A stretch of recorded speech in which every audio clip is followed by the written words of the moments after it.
কেমন আছো সবাই? চলে এসছে একটা নতুন ভিডিও নিয়ে।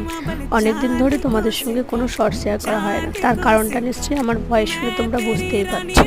মানে গলা একেবারে ভেঙে গেছে, আরও বাচ্চাদের পিছনে চিৎকার করে আরোই বেহাল দশা। যাই হোক, সন্ধেবেলা বাড়ি আসার পথে আমি দুটো চপ নিয়ে এসেছিলাম, তো মাকে বললাম ভালো করে মুড়ি মাখা। আর এই স্টাইলে আমাদের বাড়িতে আর কি নতুন একটা স্টাইলে মুড়ি মাখা, নতুন বলতে অনেকদিন ধরে মাখা হয়, আর এটা শিখে এসেছি আমি মামির কাছ থেকে। তো প্রথমেই কালো জিরে, পেঁয়াজ আর চানাচুর বা যদি অন্য কোনো কিছু মশলা অ্যাড করার থাকে সেগুলোকে নিয়ে জলজিরা দিয়ে তেল দিয়ে সমস্ত কিছু প্রিপারেশন যা যা ঝালমুড়ির থাকে সমস্ত কিছু দিয়ে সেগুলোকে ভালো করে মেখে নিতে হয়, মানে পুরোপুরি মিক্স আপ করে নিতে হয়। তার মধ্যে দিয়ে দিতে হয়, মানে পুরোটাই প্রপার মিক্স হয়ে গেলে তার মধ্যে আমরা মুড়ি দিই। এটা একটা অন্যরকম স্বাদ আসে, তোমরা একবার